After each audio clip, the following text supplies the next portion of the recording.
Hi everyone, Kate here for the second March reading wrap up. I want to tell you about more of the books that I have been reading for middle grade March so they don't all pile up at the end of the month. And the next one I ended up reading, and I think this was on Sunday, last Sunday, that I finished it, and that is Hope in the Valley by Mitali Perkins. I did this as a buddy read with Elizabeth, my friend Elizabeth, and this was a mixed reading experience. Reading it with Elizabeth was lovely. It's always lovely to read books with Elizabeth, but I just felt I had varied amounts of interest in the story. In this book, there ends up kind of being three basic plot lines. One is this summer drama camp that the main character, Pandita, gets involved in. The second is whether or not this old building is going to be demolished and a new apartments are going to be built over where the beautiful old building was. And the third is something personal that happens with her family that I feel is a bit of a spoiler, so I don't want to go into more details about it. And at the end of the day, I was the most interested in the drama camp portions of the book, which I'm not always interested necessarily in kind of a play being put on. It all depends on who's writing it. But the way that Mitali Perkins wrote it, I was interested in it. I did really like her writing. I think I was just not necessarily the right reader for this book. Hope in the Valley, I feel like I should jump back, is about Pandita and her family really figuring out how to cope and move on after her mother died a few years ago. And she has two older sisters that are twins, and then her father. And it's their little family and how they have dealt with the death of her mother a few years later, and the fears that Pandita has that she will forget her mother over time. And I did really appreciate how well we got to know her as a character. So she was the highlight of it for me. But yes, just the other plot lines, I'm just not going to be interested in them unless it would be the rare book that those kinds of the one with whether or not the building is going to be demolished. It's going to be the rare book that I would be interested in that kind of a plot.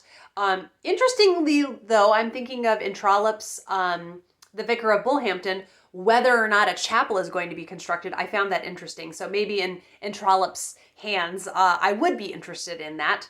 And the plot line that had to do with the personal things with her family, I found very stressful and just very frustrated. And I did not want to spend time in that dynamic. So yes, mixed reading experience. Then I read Some Writer, The Story of E.B. White by Melissa Sweet. This is such a unique portal for telling the story of someone's life.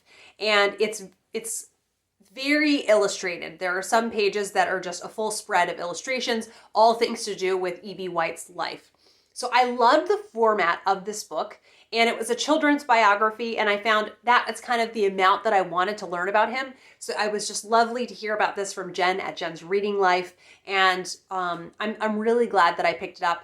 And it was lovely to hear more about the writing experience for him. One thing, though, that I did, it really stayed with me, is this is a children's biography, right? So they're putting age-appropriate details in here. But you could tell that the beginning of his relationship with his wife and the end of the relationship with her first husband, the timeline is a little bit ambiguous. And then when I looked into it, sure enough, he had an affair. That's how he ended up with his wife. So that was very disappointing to me. They say, never meet your heroes. So I love the books that he wrote, but I was very, very just not happy to learn that detail about his life. I could tell from the way that the biography was kind of skating over the details. I was like, I am suspicious about this. So then sure enough, when I looked into it, my suspicions were correct. So I love his writing, though, and I did think it was a really sweet detail that he recorded an audiobook of Charlotte's Web, and apparently with the last chapter, it took him 17 times to get through it without crying. And I just love that. So I just have absolutely adored The Trumpet of the Swan, Charlotte's Web, and Stuart Little. They just are such incredibly beautiful and meaningful books that kind of try to grapple the pain that can be there in life, but still desperately clinging on to the hope that you can have. And then the next one that I read, and I read it, I listened to the audio, and this is The Golden Age by Kenneth Grahame. This was, I still don't know quite how I feel about this one. On the one hand, the writing is really beautiful, and there are some really funny instances. This is Kenneth Grahame looking back on his childhood, what it was like, thinking about his siblings, and there's just some really beautiful things that happen in there. On the other hand, it was very kind of choppy how it jumps around from anecdote to anecdote. It's kind of a short story collection with a few happenings from his childhood, and it didn't feel like it had an overall seamless flow to it. So maybe that was how he wanted it to be. But I do know the memoirs that I love, looking back on childhood, and this is so very different from them. I felt, I think, kind of disappointed because I could have loved it more had it been a little bit different. And at the end of the day, too, also, I was really sad. I think that's something to me that will always just be so heavy to me, is a story about the death of childhood. You never get that time back. And it's such a unique time. And when you're young, you know, the quote from It's a Wonderful Life, youth is wasted on all the wrong people. When you're young, all you want to do is get big and grow up. And I'm constantly telling my boys, don't wish away your childhood. So I think that's something that it's just personally, it always hits me hard when it's a story about the death of childhood. And that's the end of the book, is, something happening that forever just meant their lives would never be the same. Nothing tragic, but just growing up. And so yes, it was beautiful. I just didn't, I didn't quite connect with it like I sometimes do with memoirs looking back at childhood. And then the next one that I read, which was a lovely surprise, and that is Danny, the Champion of the World by Roald Dahl. Roald Dahl and I have a very complicated relationship. For the most part, I find his novels to be either grotesque or subversive. And that tone, I'm not going to like it in most things, but even more so in children's novels. It just feels a little bit sly, and something about it just really unsettles me for a children's book. But I 2 years ago read and loved the BFG.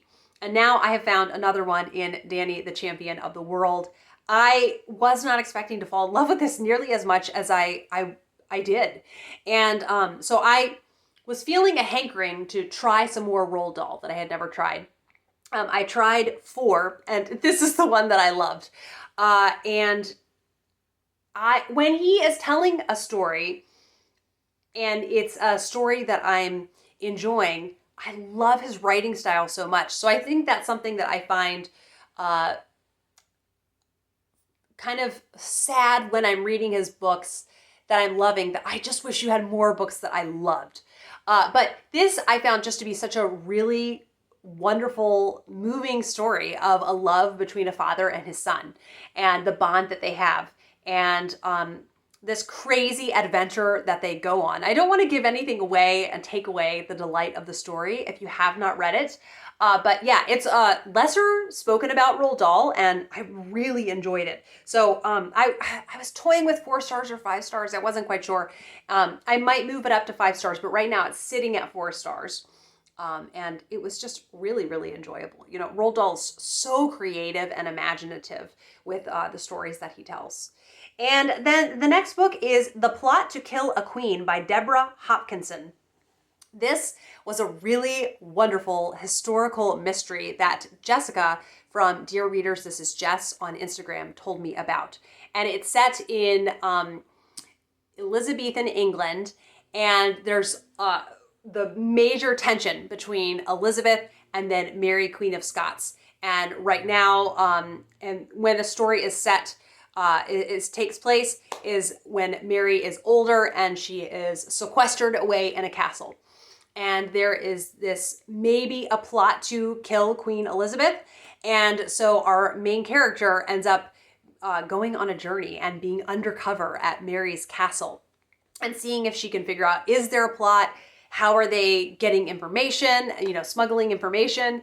And it was just a really lovely, gripping read. I love historical mysteries, and so this was really fun that it was a middle grade historical mystery. Yeah, just really fun. I like the writing style. The one reason it didn't get 5 stars is that it had very anachronistic commentary, that it was relentless with putting the anachronistic commentary in there, and it was a bit much. But other than that, I really enjoyed it, and I definitely recommend it.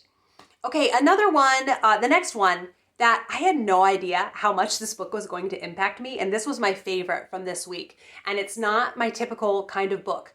So after reading Insignificant Events in the Life of a Cactus, I was looking up Dusti Bowling's other books, and I was definitely interested in reading more by her. Not really the sequel to Insignificant Events in the Life of a Cactus, because the farther I got out from it, I realized I just did not enjoy spending time with her friends. I liked the main character of Avon, and it seemed like it was just going to be a lot to do with that friend group again.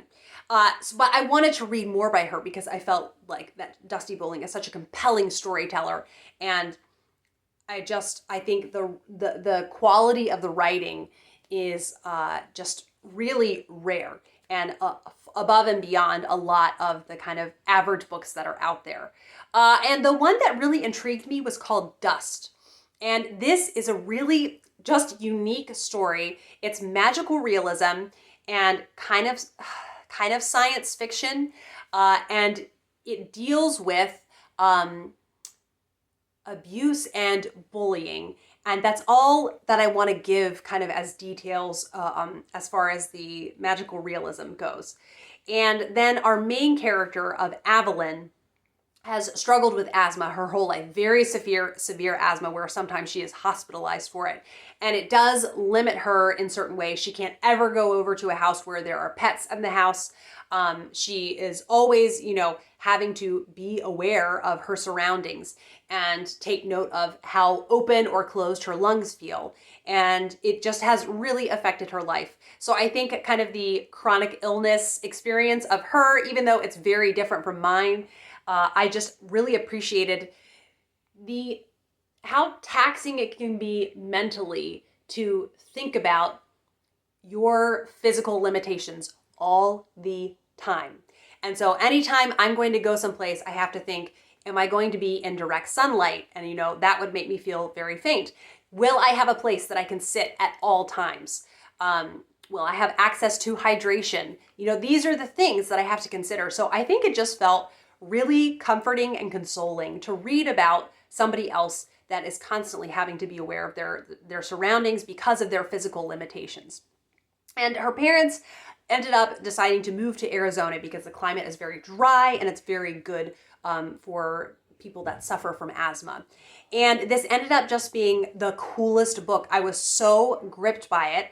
And it's dealing with some really heavy things. There are some really distressing things that happen in the book. But at the end of the day, it feels like a very empowering story. And I just loved the character of Evelyn and getting to see the journey that she has to go on. And there's, like I said, there's some really hard things that happen in it. But at the end of the day, I just felt so moved by this book. So it was a fairly stressful reading experience because of the things that you're having to see these characters that you care about go through. Really dreadful things that they're going to remember forever. But it's just such a captivating story, and the sci-fi magical realism just made it all the more powerful. And yeah, it was an amazing book. So I think I enjoyed this even more than Insignificant Events in the Life of a Cactus, which was so exciting because you never know when you read one by an author if you will like more than that. And I definitely want to continue my way through Dusti Bowling's catalog because I think she is so very gifted as a writer.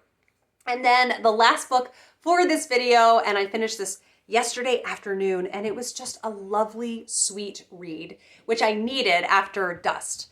I knew I wanted something that would be just a breath of fresh air, and it was Leva At Last by Sara Pennypacker. I had had my eye on this for a couple middle grade March readathons and hadn't gotten around to it, and I'm so glad that I read it now. And it's you like the setup of Matilda, where Matilda has these dreadful parents who don't like learning and just are not into being parents at all. They don't want any of those responsibilities. Then I would definitely check out Leva At Last. There is so much library love in this book. It has a really quirky, larger than life feel to it with a very memorable cast of characters. And yeah, just really warm in tone. And it has a very lovely, lovely happy ending. It's a very safe feeling book. So yeah, just endearing and lovely altogether. So that is my second wrap up for March. I do still have a number of books that I'm hoping to get to. I am wondering at this point, I might burn out from doing a book a day, which is, it's a crazy thing to do. But so far I have continued to find books that I was interested in reading, but I am not going to just settle for, you know, something less. And maybe one of those books that I include will be an adult book. So I do have a couple of those on the go. I'm just reading them a lot more slowly. Yes, so that is everything I wanted to say for this video. I hope that you are having a great day and that you are enjoying the month of March. And I'll be back hopefully in a week to tell you about the next middle grade books that I read this upcoming week. I hope you all enjoyed the video, and I will be back with another video soon. Bye.